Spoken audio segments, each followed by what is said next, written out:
السلام عليكم ورحمة الله وبركاته. النهارده فيديو جديد. أول حاجة وقبل أي حاجة بنصلي على الرسول عليه الصلاة والسلام ونقول تاج الذكر: لا إله وحده لا شريك له، الملك الحمد كل شيء قدير. اللهم صل على سيدنا محمد وآله وصحبه أجمعين. احنا بالعادة يا جماعة لما نيجي نعمل شعرية بنحمرها في الفرن، بنحطها في الفرن بنشغل فوق وتحت، ما بتاخدش وقت كتير، ما بتاخدش زيت. وبعد ما بنحمرها وتبرد وتهدى بنحطها في برطمان أو في كيس نظيف، ووقت الاحتياج بنستخدمها عادي عادي جدا. لما بنحمرها في الفرن طبعا بتبقى صحية اكتر، ما بتاخدش زيت. الكمية وقت ما بنحمرها على البوتاجاز بتاخد كمية زيت محترمة طبعا. اما في الفرن ما بتاخدش زيت. ثانيا بنعرف نخزنها، يعني بنحطها في برطمان او كيس نضيف، ووقت الاحتياج لو عايزين نحطها على رز منها شوية بنحطها على رز. حابين نسويها زي ما احنا سويناها كده بنحطها، بتبقى جاهزة وبتبقى صحية اكتر. هنا احنا حطينا شعرية وحطينا حبة زيت محترمين على قد الكمية، تناسب الكمية. انا حطيت عليها رشة ملح عشان تساعدها في التحمير. واحد بالله. احنا حطينا رشة ملح يا جماعة عشان تساعد في التحمير كده وتخلي اللون متوحد زي ما بيقولوا يعني. طبعا هو الاسهل لو هتعملي كمية كبيرة حطهم في الفرن، مش تاخد منك 5 دقايق، هتقلبيها كذا مرة في الفرن كده تقليب خفيف، وهتلاقيها احسن واسهل واصح طبعا عشان ما تاخدش زيت كتير. وتحطي بس شويه زيت على قد التسويه في الطبخ. بس الفرن عطلان، بس احنا الفرن الكهرباء بتاعنا بايظ.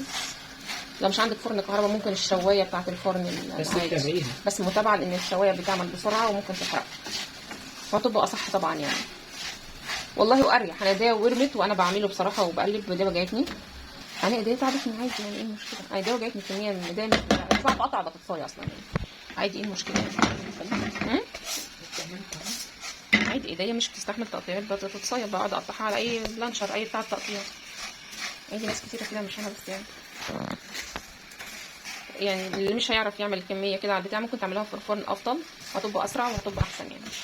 ما تاخدش 5 دقايق في الفرن، بس بتحمري بسرعه في الفرن، عايزه متابعه. دي انما دي تعذيب بصراحه وجو حر نار. خلاص كده اللون بقى كويس ما شاء الله. الشعريه بتتحمر كويس لانها بتفتح لما بتستوي. لو مش هتعملي تاخدي منها مسكر، تحطي فلفل اسود، ممكن تحطي بصله مبشوره مع الميه، ممكن تحطي. انت هتعمليها بايه دلوقتي؟ لا، بملح عادي. هنحط حبهان فلفل اسود، بصله مبشوره مع الميه، تديها نكهه. لو مكعب ماجي ماشي، وخفيفه خالص عن الرز بصراحه في الاكل يعني. بسم الله.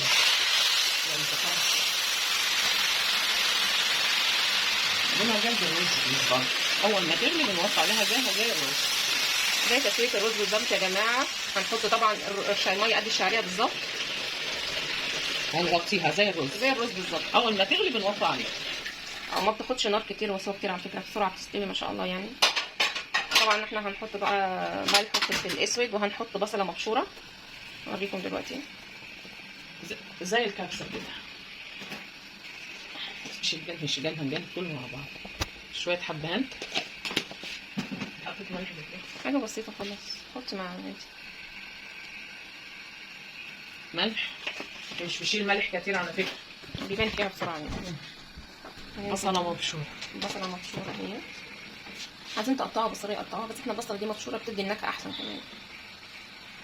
وهنغطي عليها وهنسيبها لما تغلي، هنوطي عليها النار زي تسويه الرز بالظبط. وهنسيبها يا جماعه، حطينا بصل عليها وحطينا فلفل اسود والحبهان، وهنسيبها تغلي. اول ما تغلي طبعا هنغطي عليها، وبعد ما نغطي عليها اول ما تغلي هنوطي عليها زي تسويه الرز بالظبط. بس كده يا جماعه، وهنوريكم لما تستوي. الشعريه كده قلبناها زي الرز، مفلفله وجميله. عندك زبده ممكن تحطي معلقه زبده عليها. عايزه تستغني عن البصله ممكن تحطي عليها شويه، تاخدي شويه تحطي عليها سكر. تستغني عن البصله والفلفل الاسود، تعملها زي الرز، ملح وميه وبس. ملح بسيط طبعا، انك تحط عليها سكر يعني مش كتير. هي ما شاء الله تبارك الرحمن هي كده الشعريه ما بتشيلش ملح يعني، ما تحط لهاش ملح كتير كده. ضفينا عليها اهي، تشربك زي الفل، ما بتاخدش وقت ولا نار، اسرع اكله. الشعريه مش طبعا غسلينها ومصفيينها عشان مش يبقى فيها ميه. تمام.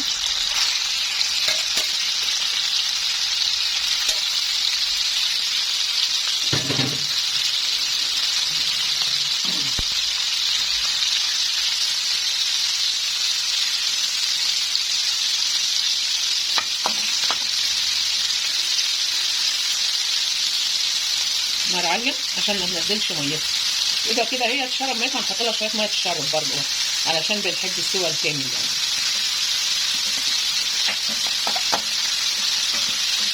هنسيبها برضه شويه كده لعند ما الميه تروح منها عشان نعرف نقلبها عشان هي ما تلزقش، عشان البصل تلزق. وهنوريها طبعا الميه راحت منها بقى سهله تقلب اهو.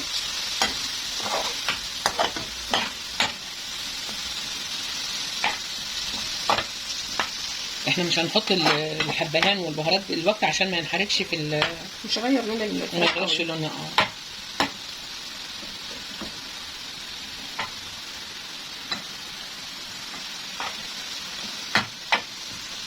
احسن يعني في الاخر شويه كده ما تشرب وتشكشك كده عشان ايه الحاجه ما تنحرقش فيها. يا جماعه احنا هنا بعد ما اتشوحت وشربت الميه بتاعتها حطينا لها شويه ميه وحطينا شويه ملح عشان بنحبها مستويه. احنا بنحط الميه عشان احنا بنحب الفراخ تبقى مستويه، عشان الزفاره كمان لما تبقى مستويه كويس الزفاره بتروح منها. احنا ما بنحبش الحاجه تبقى 3/4 سوا ولا كده. احنا دلوقتي حطينا لها شويه ميه وهنستناها لما تستوي وهنوريها. حطينا الملح، شربت حبه الملح حطيناها واستوت اهي. هنبدا بقى ايه بس ما حطيتش الفلفل الاسود في الاول، ما حطيتش الفلفل الاسود في الاول عشان مش يعمج الشاورما. ماشي، هحطه مع البصل هو والحبهان. مش في حبهان مش في مشكله، بس احنا بنحب دايما نحط على اي زفر حبهان او اي فراخ او اي لحوم يعني عامه. فلفل موجود، حبهان موجود، مش موجود خلاص هنبدا نحط. احنا مش حاطينه في الاول عشان مش يغمج والحبهان ما ينحرقش ويغمج الشاورما. الملح طبعا حطيناه مع الفراخ في الاول. شعرة حبهان، شعرة.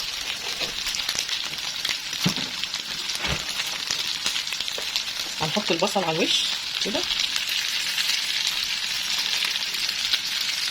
وفصين توم مهروسين او شرايح زي ما تحب. توم بيديها نكهه جميله خالص.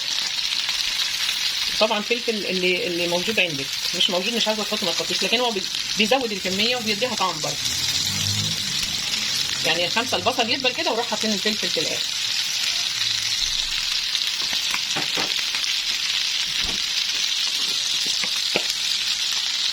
معلقه الثوم المهروسه. البصل هسيبه على الوش كده وهوطي النار بقى عشان البصله تدبل وهي تاخد لون من تحت. مش هقلب البصل الا لما البصل يدبل. جايب سيبنا البصله فوق تدبل عشان الشاورما تلتسع شويه من تحت وتتحمر زي ما هتشوفوا كده. بعدين تشوفوا هنقلب. شوفوا ما شاء الله ما شاء الله لونها فاتح وجميل ازاي، مش غامقه. نقلب بقى الثوم والبتاع. مش قلبنا الثوم من الاول عشان ما ينحرقش كده. قلبناها اهو وشفنا الحد بتاعها. هنحط بقى ايه الفلفل الالوان على الوش وهنديله تقليبه في الاخر خالص. احنا مش عايزينه ينهري. تمام. 5 دقايق وهنطفي عليه. شايفين المنظر؟ طابلوه اهو ما شاء الله. حين الوصفة بعد ما خلصت وبالهنا والشفا، وأتمنى تكون وصفتنا خفيفة لطيفة عليكم. متنسوش كومنت ولايك حلو زيكم. نشوفكم على خير، ومتنسوش تاج الذكر وصلوا على الرسول.